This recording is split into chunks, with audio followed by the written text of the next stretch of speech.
at you from bedhead, wearing whatever I slept in. It is day 6 of my self isolation. It is Thursday, March 19th, and I've been self isolating since theoretically Saturday. I got called out on Saturday to help a friend bandage. She cut her hand and she needed help bandaging it up. And on Sunday, I got called out to help a friend with a computer because she was really worried she wouldn't be able to log in come Monday morning. And she's my coworker, so, and I'm IT support. Excuse me. That's wine, by the way. I've been drinking wine out of a squeegee bottle for a long time. Anyway, but I haven't seen another human. Monday, Tuesday, Wednesday, or Thursday, somebody actually came to the door to say thank you for a bed I gave them. I was like, no problem, bye, see you later. Self-isolation is extremely hard on an extrovert. I'm an extreme extrovert. I'm on the red zone side of extroversion. So and I live alone, so being home alone all day, every day is cracking me up slightly. Obviously, I'm online 24/7, which is also cracking me up slightly because a lot of what you get when you go online is just a lot of bad news. And I've been working out from home for 4 days, and I've never done that before, and it's extremely strange. It's a very strange sensation. It is 2:05. I clocked out at 2, and I felt like this like wave of relief because when we're on the clock, I don't want to speak on behalf of my coworkers, but I think like during the day, I'm a field technician. I go to 10, 12 different schools. I fix computers, but I work autonomously and I do what I do and I know what I have to do. And, in between I'm driving, I listen to the radio, I take breaks, I go through drive-throughs, I've been known to nap in my car in my lunch hour. And to have to be home and kind of on the clock and available. I'm an on-call tech now. I have to respond to calls of people who can't get connected remotely and then remotely take control of their computer and sometimes talk to them on the phone for upwards of an hour. But the whole time things are dinging in the background because I have this work chat that's just going and going and going. And people are getting hostile. The vast majority of people on our work chat are really nice. Everybody's like, it's a team. We've lacked teamwork for years in this department, but it has really come together. Like people are really being really kind to each other, except for one guy who just got stupid today and bit my head off. And it just set the tone for the whole day, which was just, ugh. So once you're off the clock, you feel this sense of relief, but then you think, oh, I have nowhere to go. I have nothing to do. I'm not much of a housekeeper. I'm not the type of person who is easily, I just don't do much other than drive. I'm very used to just getting in my car and going on a road trip, but yeah, I don't know. So, I've never lived through a pandemic before. No one has. It's a very interesting time to be alive. Let me put it that way. I got paid today. I'm so happy it showed up in my bank account. I called my bank to see if they could suspend car loan payments for a few weeks, for a few months or whatever. Bi-weekly, it's more than $400, and I would love to be able to give that money to my friends or my sister who would probably need it better because everyone's out of work all of a sudden. Like everybody is getting laid off left, right, and center. I'm one of the lucky ones who has a government job, who's getting paid, at least at the moment. That might change. I heard they broke the Quebec school board contract today. Like they said, the collective agreement is null and void due to emergency measures, and that might happen to us.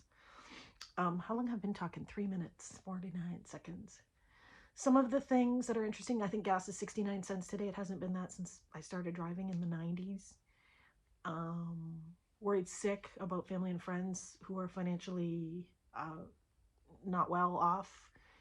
I'm not well off. I mean, I live paycheck to paycheck too, but I'm just getting a paycheck, right? So trying to focus on the good, which is there's so many kind people in the world. Actually, my friend Carrie knew I'm a hoarder and I'm a pack rat and I always have like 20 of everything in the house.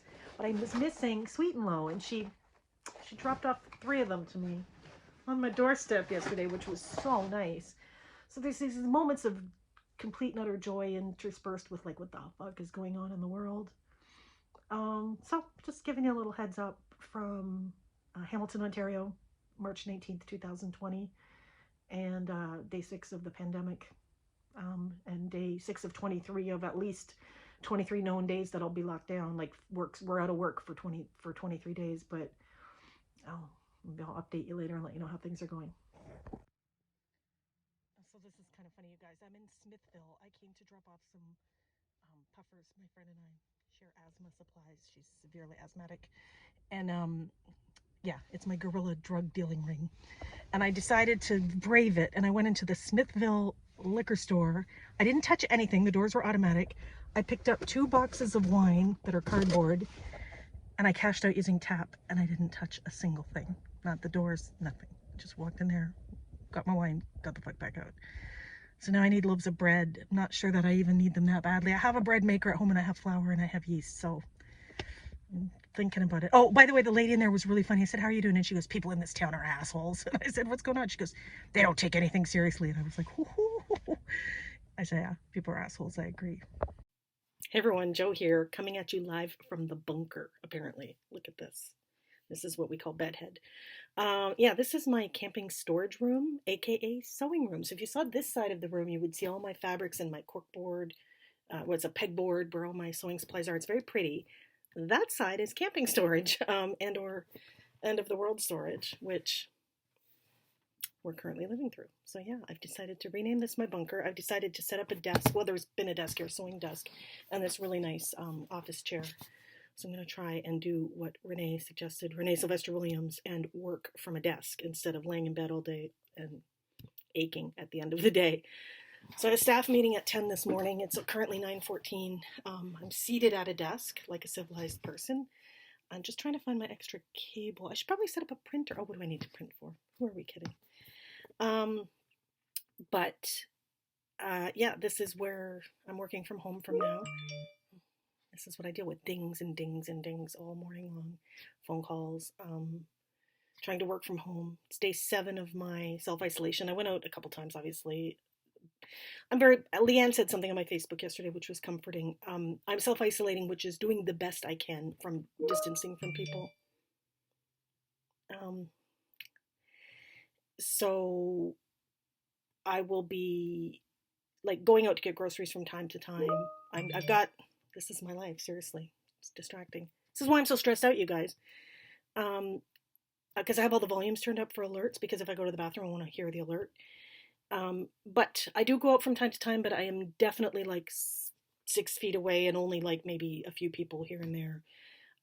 Yesterday I bought my parents groceries and I just hung it on their railing, vamoosed, called them from the car and said, get them. I'll check back in from time to time and let you know how things are going. I think my mic is still working. I hope I'm not talking to no one. This is my meeting. Chris H. can't hear. It is the 20th. I don't even know the date. I think it's the 20th. It's day 7 of my self-isolation. However, I am out. As you can see, I'm in my car. I had to run and get, so on these groups that I belong to where people help each other out, an asthmatic had wanted masks. And actually, I'm asthmatic and I wanted masks too. And a woman offered some up. So I grabbed a box. I kept half, the other guy got the other. I just picked them up at her house, dropped off the ones at that guy's house. And I got 5 masks out of the deal. They reek of either cigarette smoke or some sort of floral conditioner. There's about 6 of them here. Like, they're making me sneeze like crazy. They're so strongly scented. However, I'll air them out. I'm very grateful to have them because I read an article in the New York Times about how they lied about saying masks help. Masks actually help. Any country that uses masks will tell you it helps. And why would doctors wear them if they didn't help? So anyway, I decided to get out of the house today just for this little errand, and also to get my sunshine and to get my head just here because I am not good when I stay home all day every day. I need to get out of the house every day, even if it's just for a drive. My hair is looking really something. I'm actually considering shaving my head bald because I'm not going to be able to get a haircut from my sister in the next month, and this will grow back fast, but I don't know. Today's been bad insofar as I've talked to a lot of people who are not doing well. They're very, very, very anxious. Several of my friends are quote unquote paralyzed with fear. My one friend's tripling up her tranquilizers. One of my dearest friend's mother died this morning of pneumonia, not COVID related, but just she did have pneumonia, and that's traumatic. She's one of my dearest friends in the whole wide world, and there can't be a funeral, right? Because there is no crowds allowed to gather. I'm doing okay, I guess. I'm a bit of a rock a lot of the time. Not so much these days, not all the time. I guess, I don't know if the Pavlov family has been walloped with shit for about 2.5, 3 years now. My sister has gone through just tragedy after tragedy after tragedy. Last year, my car exploded. I don't know if you know how my car exploded. I couldn't get a bank loan to get a new car. This car that I'm sitting in, I pay 15% interest on. But I have a car, right? And I have a family, and we all are in a home that has heat today, so I guess that's the good side of it.